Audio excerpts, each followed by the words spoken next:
아멘. 우리가 많이 아는 또 많이 읽어본 또 설교하면서도 제가 많이 인용했던 말씀이기도 합니다. 우리 인생이 정말 롤러코스터를 타는 것 같지 않습니까?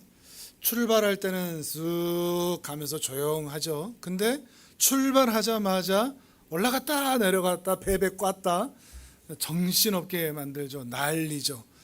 인생도 그런 것 같습니다. 아주 유아기에만 모르겠습니다. 정신이 없는 유아조차도 아이고 사는 게 힘들다 이러고 있을지 모르겠는데, 조용한 것 같으면서도 어느 정도 살아보면 초등학생만 돼도 유치원생만 돼도 인생에 대한 무게감, 올라갔다 내려갔다 베베 꼬았다, 인생이 왜 이렇게 힘들고 어려운지 말이죠.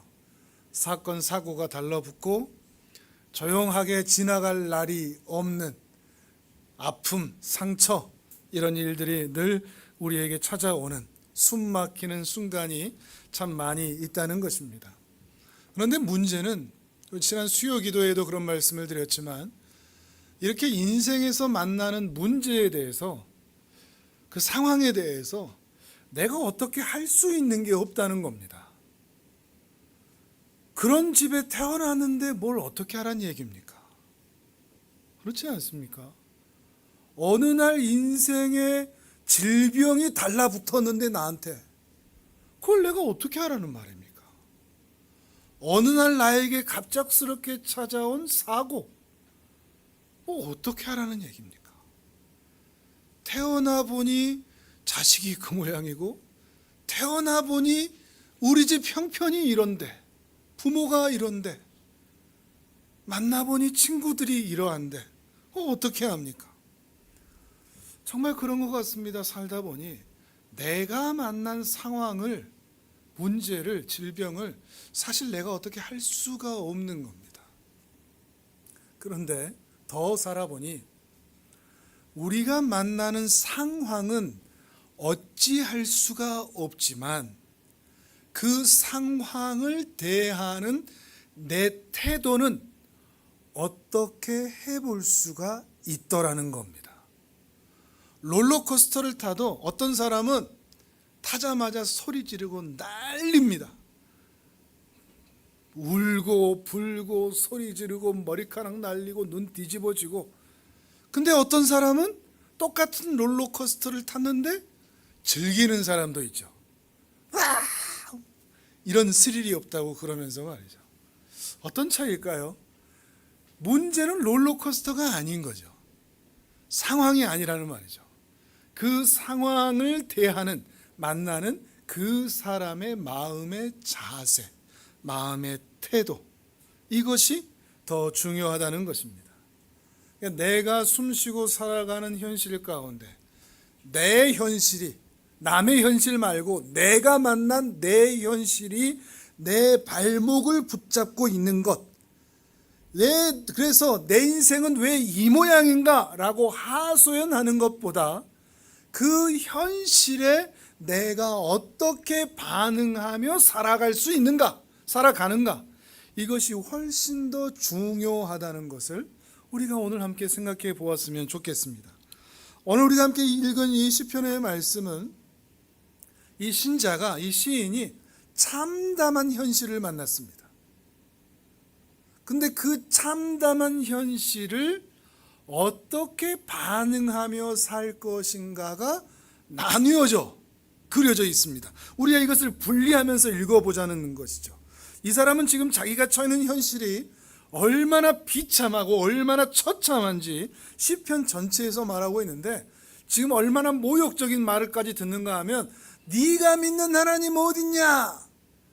너 하나님 믿는데 네 사는 거 이거 대체 뭐냐? 하나님이 있긴 하냐? 하나님이 너를 사랑하냐? 라고 하는 그 모욕 때문에 눈물이 마르지 않는다. 눈물을 밥처럼 먹는다.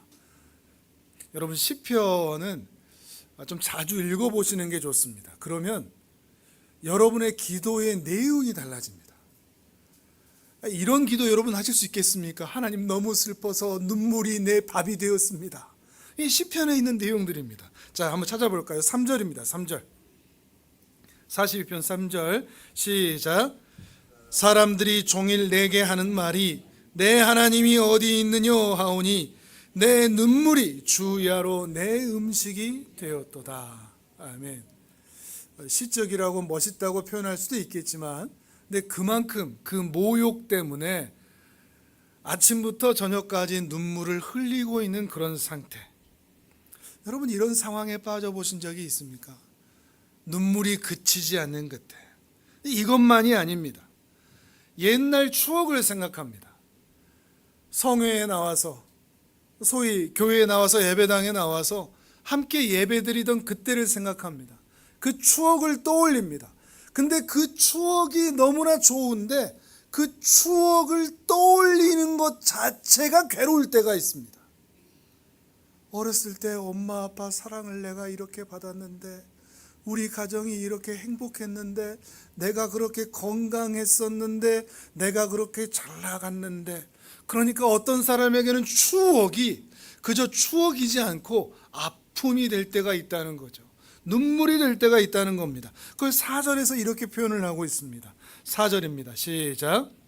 내가 전에 성의를 지키는 무리와 동행하여 기쁨과 감사의 소리를 내며 그들을 하나님의 집으로 인도하였더니 이제 이 일을 기억하고 내 마음이 상하는도다. 아멘.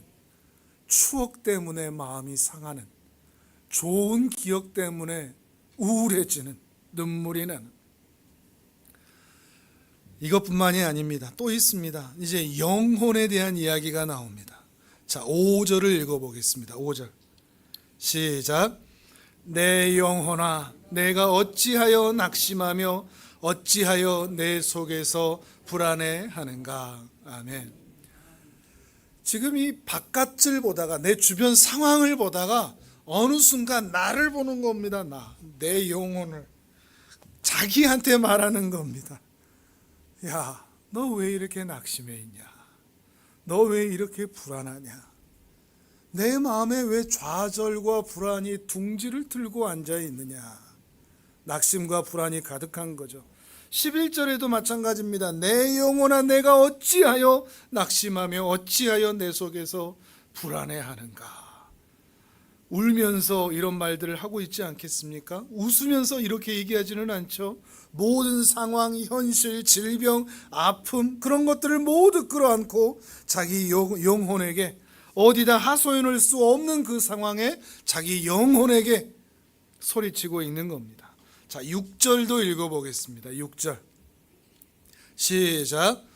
내 하나님이여 내 영혼이 내 속에서 낙심이 되므로 내가 요단 땅과 헤르몬과 미살산에서 주를 기억하나이다. 아멘. 내 속에서 낙심이 된다. 포기하고 싶다.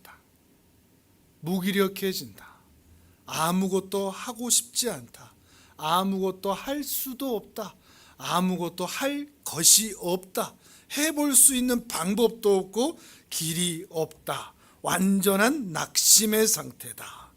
이 상황을 자기를 어떤 상황이라고 표현하는가 하면 또 시적으로 이렇게 표현합니다. 이번엔 7절을 읽어보겠습니다. 7절 시작.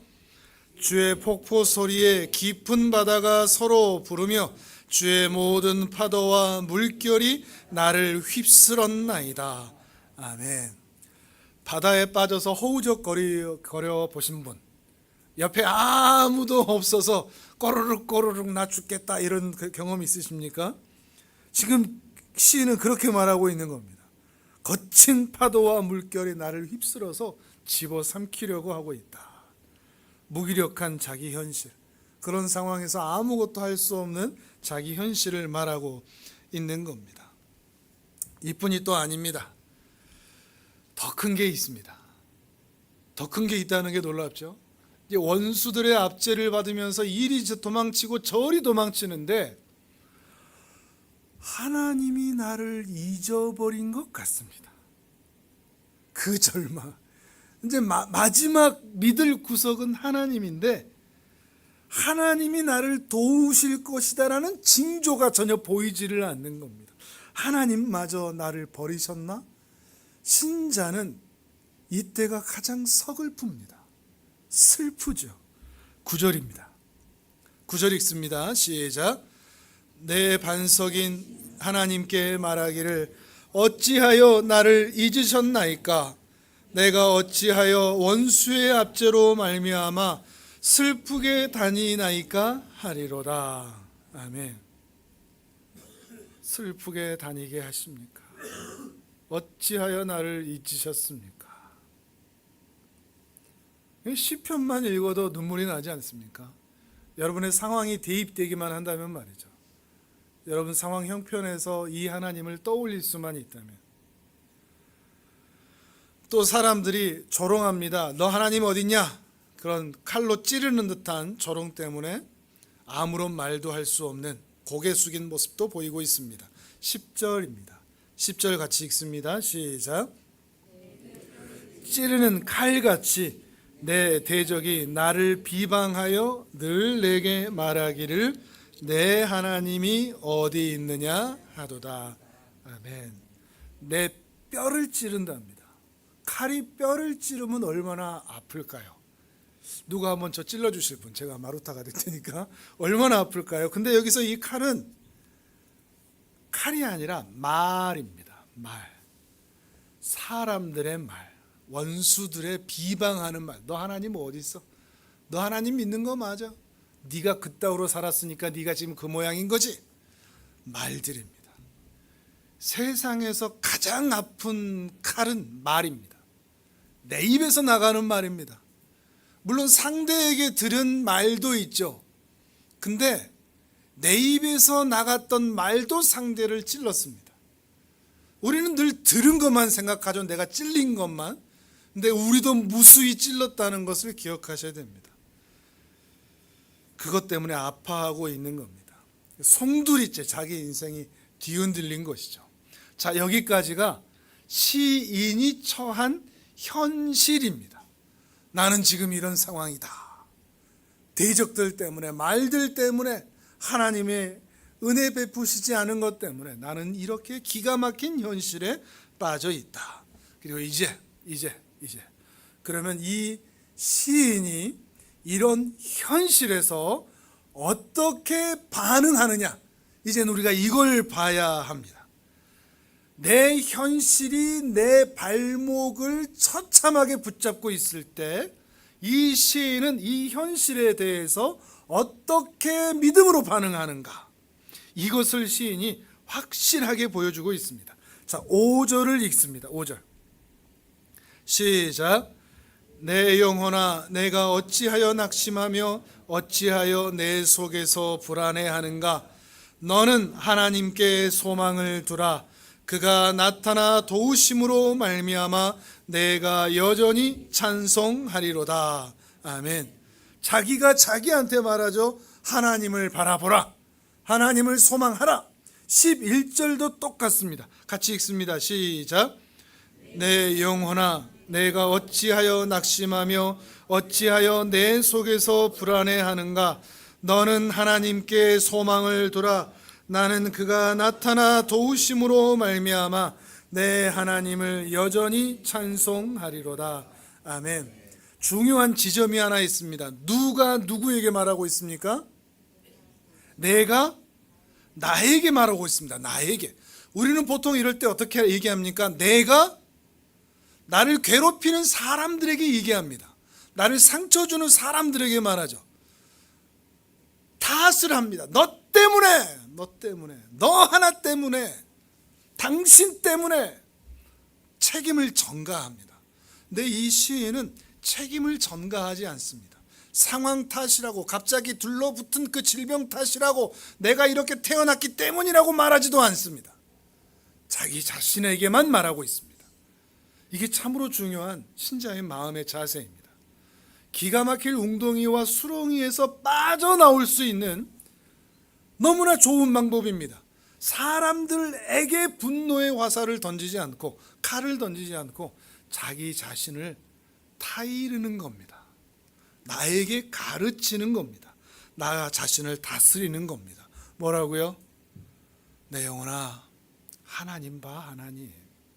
사람 보지 말고, 질병 보지 말고, 그런 상황도 보지 말고 눈을 들어서 하나님 봐.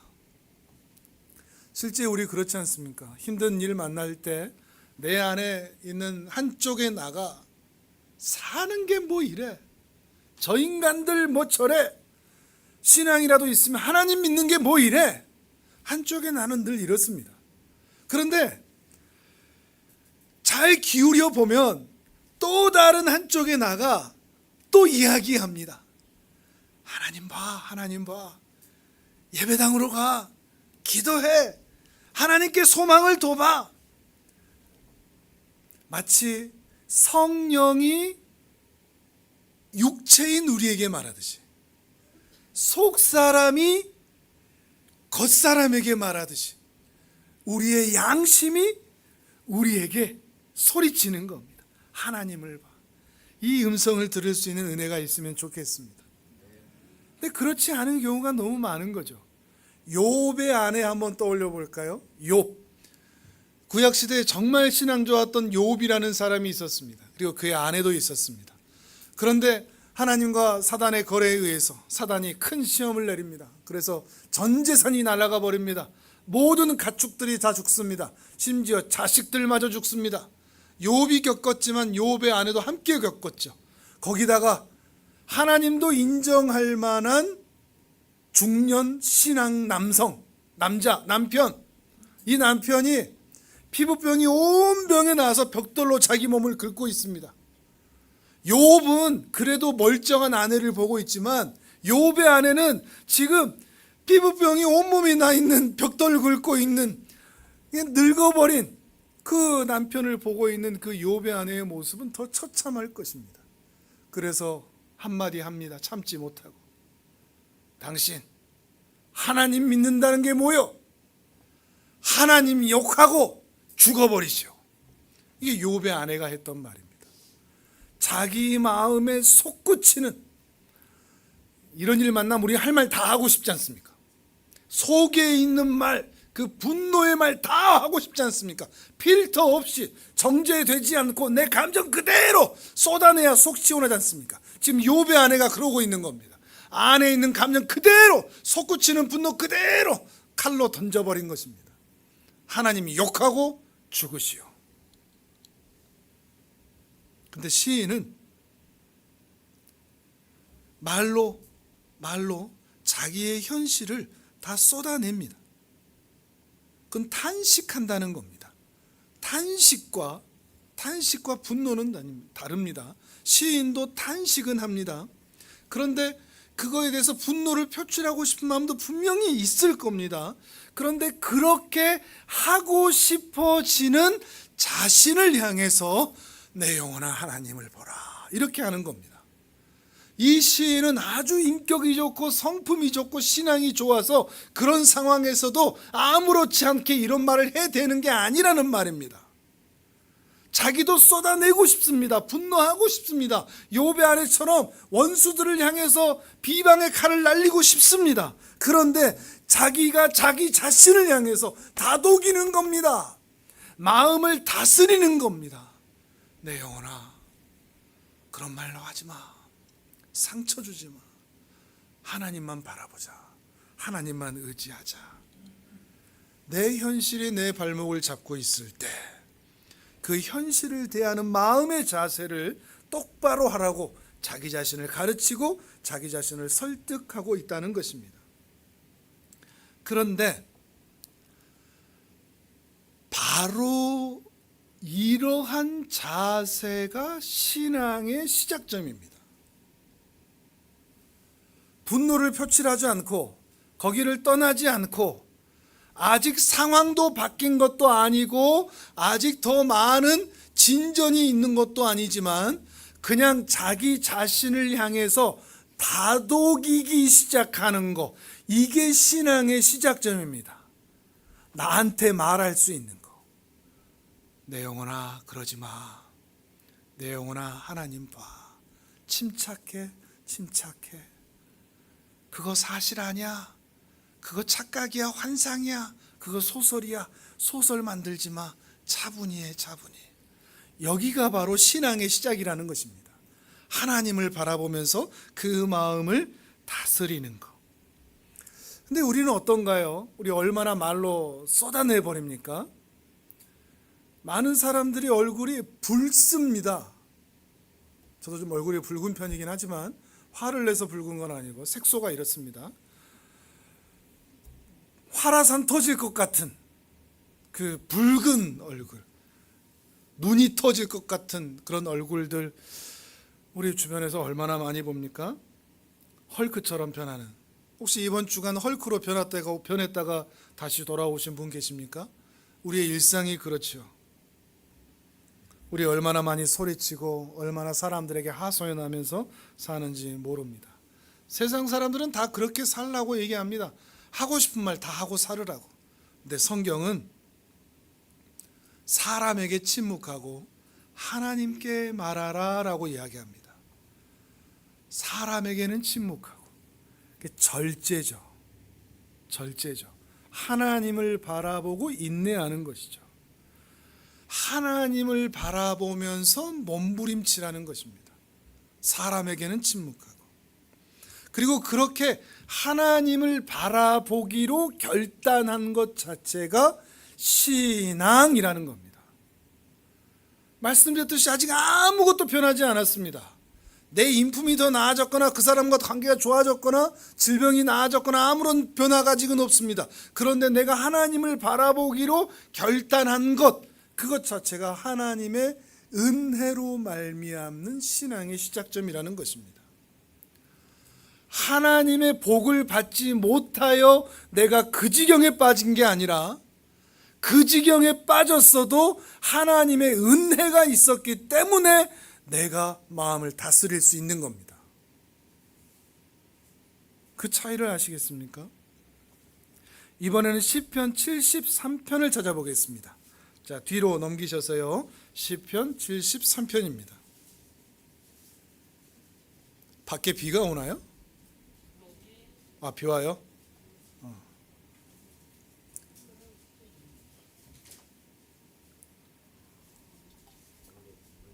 단비가 많이 내렸으면 좋겠습니다. 시편 73편 1절을 먼저 읽어보겠습니다. 1절 시작. 하나님이 참으로 이스라엘 중 마음이 정결한 자에게 선을 행하시나. 아멘. 이건 우리의 신앙입니다. 그렇죠? 하나님은 마음이 정결한 자에게 선을 행하시고 복을 주십니다. 근데 이제 문제는 그 뒤인데, 이 시인이 알고 있는 신앙, 그리고 우리도 알고 기대하고 있는 신앙, 상선 벌악, 선을 행하는 자들에게는 상을 주시고 악을 행하는 자들에게는 벌을 주신다. 이게 하나님 나라의 통치 원칙인데, 문제는 우리의 일상은 그렇게 되지 못한다는 겁니다. 자, 2절부터 이 신자의 현실을 보겠습니다. 시인의 현실 2절부터 11절까지가 그 신자의 현실을 이야기합니다. 2절부터 11절 시작. 나는 거의 넘어질 뻔하였고 나의 걸음이 미끄러질 뻔하였으니 이는 내가 악인의 형통함을 보고 오만한 자를 질투하였음이로다. 그들은 죽을 때에도 고통이 없고 그 힘이 강건하며 사람들이 당하는 고난이 그들에게는 없고 사람들이 당하는 재앙도 그들에게는 없나니 그러므로 교만이 그들의 목걸이요 강포가 그들의 옷이며 살찜으로 그들의 눈이 솟아나며 그들의 소득은 마음의 소원보다 많으며 그들은 능욕하며 악하게 말하며 높은 데서 거만하게 말하며 그들의 입은 하늘에 두고 그들의 혀는 땅에 두루 다니도다. 그러므로 그의 백성이 이리로 돌아와서 잔에 가득한 물을 다 마시며 말하기를 하나님이 어찌하랴 지존자에게 지식이 있으랴 하는도다. 아멘. 악한 사람이 더 악하게 잘 사는 이제 그런 현실을 말하는 겁니다. 그러면서 이 사람들이 뭐라 그래요? 하나님이 내가 하는 걸 어떻게 알겠냐? 지존자가, 지극히 높은 자가 내가 이렇게 살아도 뭐 다 아시겠냐? 모르시니까 내가 이렇게 잘 먹고 잘 사는 거지. 이런 사람들인 거죠. 이런 악한 자들을 보고 신자는 기가 막힌 것입니다. 뭐 이런 경우가 다 있느냐? 죽을 때라도 악하게 벼락 맞고 죽어야 되는데 죽을 때라도 건강하게 죽는다 이겁니다. 하나님의 공의는 어디 갔느냐? 괴로운 것이죠. 근데 반대로 악한 자들은 이런데 신자들은 하나님이 어떻게 대하시느냐?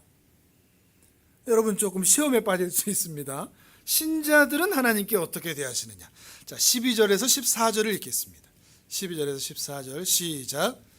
볼지어다 이들은 악인들이라도 항상 평안하고 재물은 불어나는도다.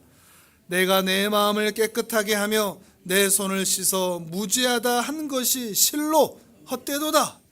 나는 종일 재난을 당하며 아침마다 징벌을 받았도다. 아멘. 좀 기분 나쁘지 않습니까? 아침마다 징벌을 받는다. 그러니까 더 쉽게 말하면 아침마다 채찍 회초리로 때리신다. 아니 저 나쁜 놈들은 하나님께서 저렇게 놔두시면서 나는 선하게 살려고 하는데 왜 하나님은 나에게 아침마다 찾아오셔서 회초리를 때리시는가? 너 어제 이거 잘못했지. 너 어제 또 저렇게 했지. 그거 하나하나 찝으면서 양심을 찌르시고 못된 길로 가지 않도록 때리신다. 종일 재난을 당하는 것 같다. 이렇게 얘기하는 것입니다. 신자 생활에서 풀리지 않는 의문이기도 하죠. 신자에게 있는 고난, 내가 인생에서 만나는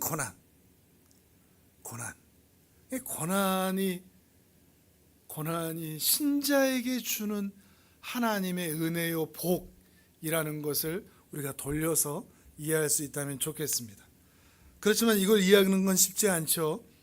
오히려 13절에 탄식이 나옵니다. 13절에 뭐라 그러죠? 아니 이렇게 살 거면 내가 마음을 깨끗하게 하고 내 손을 무지하게 산 것이 헛되지 않냐? 이런 말이 나오는 거죠. 가끔씩 이럴 때 있지 않습니까? 고난 당할 때, 어려움 맞을 때, 해초리 맞을 때, 내가 교회 나가서 뭐해? 하나님 나 이렇게 대접하시는데 내 자식들, 내 배우자, 내 사업 이렇게 힘들게 만드시는데 내가 교회 나가서 뭐해? 나 교회 안 나가. 교회 나가서 돈 되는 게 없는데 맨날 나 찌르기만 하시지. 나보고만 잘하라고 하시지. 저 인간들 어떻게 벼락을 치시든지 고음으로 머리를 그냥 치시든지 이런 걸 해주셔야지. 저들한테는 아무 얘기 안 하시고 교회만 나왔다 하면 눈물을 흘리게 만들고 자책하게 만들고 양심 찌르게 만들고 회초리만 휘두르시는, 나 이러려면 내가 선하게 살 것이 무엇인가? 이런 탄식이 나오는 것이죠. 탄식이 나오는데 그런데 여기 이 다음에 시인의 놀라운 신앙 자세가 하나 나옵니다. 탄식은 나옵니다. 이런 탄식까지는 괜찮다 하는 겁니다.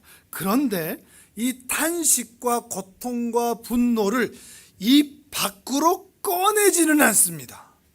이 차이가 있습니다. 입 꾹 닫고 아무 말도 하면 안 된다 이게 아니라 탄식까지는 우리 하나님께서 허용해 주시는 겁니다. 허용해 주시는 겁니다. 그런데 시인은 이렇게 말합니다. 15절에서 17절 같이 읽습니다. 시작. 내가 만일 스스로 이르기를 내가 그들처럼 말하리라 하였더라면 나는 주의 아들들의 세대에 대하여 악행을 행하였으리이다. 내가 어쩌면 이를 알까 하여 생각한즉 그것이 내게 심한 고통이 되었더니 하나님의 성소에 들어갈 때에야 그들의 종말을 내가 깨달았나이다. 아멘. 내가 그들처럼 말 안 했다. 말했다면 나도 악행을 행했을 것이다. 15절이 그 말이죠. 그리고 성소에 들어갔답니다. 예배드리러 교회로 들어갔다는 겁니다. 그러면서 예배당에서 하나님의 말씀과 임재를 통하여 그 악인들의 종말을 드디어 깨달았답니다. 현실에서는 잘 되고 죽을 때도 잘 죽었는데 그들의 하나님 앞에서의 종말이 있다는 것을 깨달았다는 것이죠. 그러면서 이 사람이 뭘 깨닫느냐? 탄식까지는 괜찮다고 했죠. 탄식 이후에 나도 그들처럼 말로 쏟아내지 않기를 참 잘했다. 이걸 깨달은 겁니다. 하나님 뭐 이러냐고, 신앙이 뭐 이런 거냐고, 인생이 뭐라냐, 뭐냐 이러냐고 고난 때마다 탄식 때마다 다 불평하고 쏟아냈더라면 그들의 마지막 종말처럼 나도 그렇게 됐었겠구나. 근데 내가 인생의 탄식 때문에 괴로워는 했지만 말로 다 쏟아버리지 않았으니 참 다행이다. 다행이다. 이 말을 하고 있는 겁니다. 성소로 들어갔. 그러면서 이제 이런 생각까지 이어지는 거죠. 그러면 나는 그렇게 다 쏟아낼 수 있는데 탄식만 하지 않고 왜 말로 쏟아내지는 않았을까? 이거에 대한 궁금증이 생기는 거죠. 왜 나는 거기서 멈췄지? 왜 탄식하다가 주의 성소로 들어가서 말 쏟아내기를 멈췄지? 조금 더 내려가서 22절, 23절을 보겠습니다. 그가 얻은 답입니다. 22절, 23절 시편 73편을 보고 있습니다. 22, 23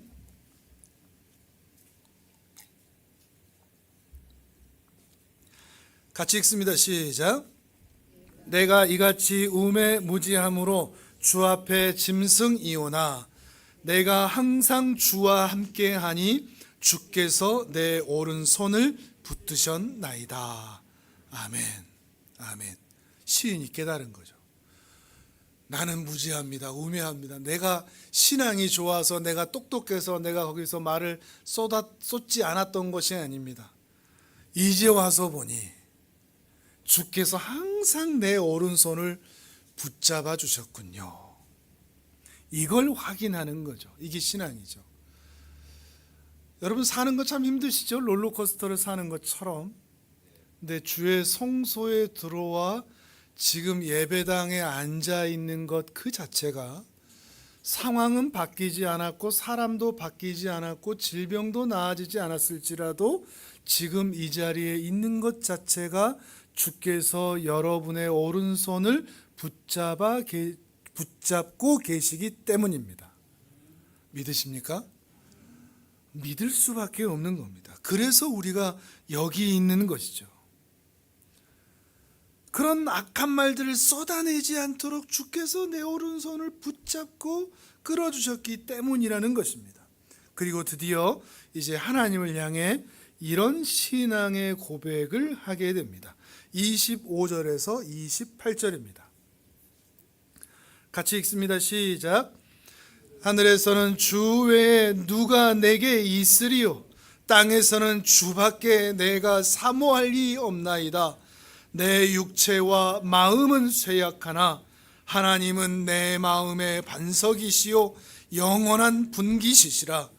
무릇 주를 멀리하는 자는 망하리니 음녀같이 주를 떠난 자를 주께서 다 멸하셨나이다. 하나님께 가까이함이 내게 복이라. 내가 주 여호와를 나의 피난처로 삼아 주의 모든 행적을 전파하리이다. 아멘. 아멘. 자, 저를 따라서 한번 해보실까요? 하나님을 가까이함이 내게 복이라. 인생 최고의 복이라. 동의하십니까? 그렇게 되실 수 있기를 바랍니다. 하나님을 바라보고 있는 것, 그럴 만한 상황이 아닌데도 예배의 자리에 나와 있는 것, 그것 자체가 이미 은혜입니다. 주께서 붙잡지 않으시면 여러분은 결코 이 자리에 나와 있지를 못합니다. 여러분의 선택도 아니고 의지도 아니고 여러분의 신앙 인격도 아닙니다. 하루를 다녔든 100년을 다녔든 다 똑같습니다. 하나님이 붙잡지 않으시면 바람에 나는 겨와 같이 다시 날아갈 수밖에 없습니다. 그런데 오늘이라는 시간에 내가 오늘 여기 있다는 것이 하나님의 은혜라는 것입니다. 그런데 더 감사한 것은 내가 이렇게 정신 차려서 하나님을 가까이 하는 게 복이다 라고 생각하여 주 앞에 나올 때서야 하나님의 믿음을 은혜를 내가 경험하는 것이 아니라 내가 주 밖에 있을지라도 하나님을 전혀 몰랐을 때라도 하나님에 대해서 오히려 내가 저주하고 있을 때라도, 오히려 사람들을 비방하고 조롱하는 자리에 있었을지라도 이 믿음을 갖기도 전에 하나님은 이미 우리와 함께 계셨다라는 겁니다. 더 큰 믿음입니다. 자, 출애굽기 3장 7절인데 이건 화면을 보겠습니다. 동사들을 잘 보십시오. 하나님의 행동을 보여주시는 겁니다. 하나님은 언제나 말로만 하지 않고 행동으로 보여주시죠. 출애굽 전에 있었던 일입니다. 출애굽 전에. 자, 같이 읽습니다. 시작.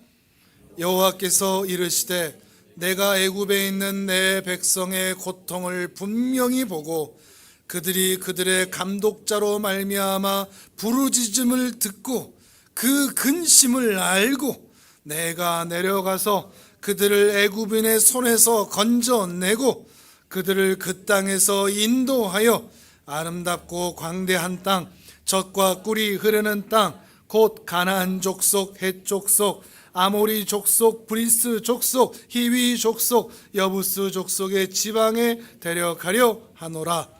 이제 가라.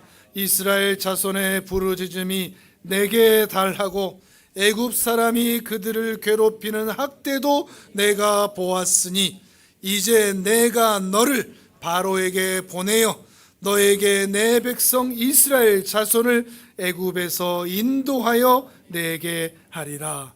아멘. 아멘. 출애굽 백성들, 그들이 아직 하나님을 알지도 못하던 그때에도 하나님은 다 보고 다 듣고 계셨습니다. 우리도 마찬가지입니다. 죄악 중에 있을지라도 하나님을 피하여 바다 끝으로 도망가 있을지라도 그곳에서도 하나님은 함께 하십니다. 아무도 들을 수 없을 것 같은 나의 작은 신음소리마저도, 눈물 흐르는 그 눈물 자국 소리마저도 하나님은 다 들으십니다. 그래서 여러분 지금 이 자리에 있는 겁니다. 그런데 이스라엘 백성들은 하나님이 없는 줄 알았습니다. 내 목소리 안 듣는다고 생각했습니다. 내 기도 들을 줄 모른다고 생각했습니다. 하나님이 죽여버렸나? 하나님이 우리를 잊어버렸나? 그러함에도 하나님은 이스라엘을 언제나 향해 있었고 듣고 있었고 보고 있었다는 것입니다.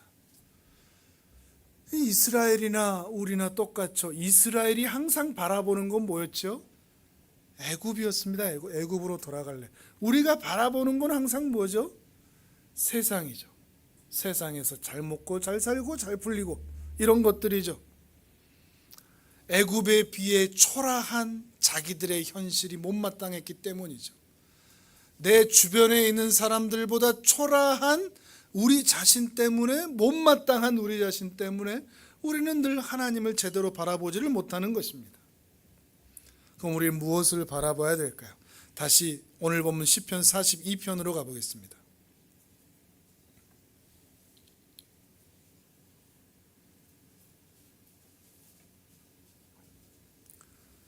오늘 보면 시편 42편 1절 2절입니다. 나는 이제 무엇을 바라보아야 하는가? 구약 832페이지 1절 2절 같이 읽습니다. 시작. 하나님이여, 사슴이 시냇물을 찾기에 갈급함 같이 내 영혼이 주를 찾기에 갈급하니이다. 내 영혼이 하나님 곧 살아계시는 하나님을 갈망하나니 내가 어느 때에 나아가서 하나님의 얼굴을 배울까? 아멘. 사슴은 뭘 찾고 있죠? 신의 물을 찾죠? 이제 그걸 먹어야 내가 사니까. 근데 사슴 주변에 뭐가 있을까요? 바위도 있겠고, 사막도 있겠고, 뭐 나무도 있겠고, 뭐 사람도 있겠고, 다른 짐승들도 있겠고, 여러 가지가 있겠죠. 근데 그 여러 가지가 사슴에게 필요합니까? 필요 없죠. 뭐가 필요합니까? 물이 필요하죠. 물을 찾아야 되는 겁니다. 자, 우리랑 한번 대입해 보십시오. 우리 주변에 뭐가 있습니까? 여러분 주위에 사람이 있죠. 돈도 있고 일터도 있고 직장도 있고 명예도 있고 많이 있죠. 먹을 것도 있고 인터넷도 있고 게임도 있고 중독될 만한 것들도 있고 많이들 있죠. 근데 그거 필요합니까? 신자가 살기 위해서 정말 필요한 건 뭡니까? 여러분 뭘 갈망하고 계십니까? 근데 정말 중요한 것은 시선입니다. 시선. 나는 뭘 보고 있는가? 목마른 사슴은 오직 물만 바라보고 있습니다. 주변에 많이 있다고요. 다른 게. 우리가 정말 목마른 사슴 같은 주님을 향한 신앙인으로 살아가고자 한다면 우리 주변에 있는 많은 것들의 시선을 빼앗기는 것이 아니라 언제나 주님을 바라보는 그 시선이 흔들리지 않아야 한다는 것입니다. 시편 62편도 보겠습니다. 오늘 화면을 보겠습니다. 시선이 고정되어 있는 우리 다윗의 고백입니다. 1절부터 8절까지인데 1절, 2절을 먼저 읽습니다. 시작. 나의 영혼이 잠잠히 하나님만 바라며 나의 구원이 그에게서 나오는도다. 오직 그만이 나의 반석이시요 나의 구원이시요 나의 요새이시니 내가 크게 흔들리지 아니하리로다. 5절부터 8절 시작. 나의 영혼아 잠잠히 하나님만 바라라. 물은 나의 소망이 그로부터 나오는도다. 오직 그만이 나의 반석이시요 나의 구원이시요 나의 요새이시니 내가 흔들리지 아니하리로다. 나의 구원과 영광이 하나님께 있으며 내 힘의 반석과 피난처도 하나님께 있도다. 백성들아 시시로 그를 의지하고 그의 앞에 마음을 토하라. 하나님은 우리의 피난처시로다. 아멘. 아멘. 다윗이 처한 현실에 발목 잡혀 살지 않았고 그의 모든 시선이 하나님을 향해 있었습니다. 다윗 역시도 나의 영혼아 하나님을 바라보라 라고 자기 자신을 설득하고 교정하고 달래고 가르치고 있다는 것입니다. 하나님을 바라보는 것입니다. 다시 한번 오늘 본문 시편 42편 11절 시편 42편 펴져 있죠? 자, 화면을 보셔도 됩니다. 여러분 자신에게 마지막으로 선언하시고 다그치시고 설득하십시오. 같이 읽습니다. 시작. 내 영혼아 내가 어찌하여 낙심하며 어찌하여 내 속에서 불안해하는가? 너는 하나님께 소망을 두라. 나는 그가 나타나 도우심으로 말미암아 내 하나님을 여전히 찬송하리로다. 아멘. 아멘. 하나님만 바라보고 사시는 존귀한 하나님의 사람들 되시기를 주님의 이름으로 축복합니다. 이 시간 함께 기도하겠습니다.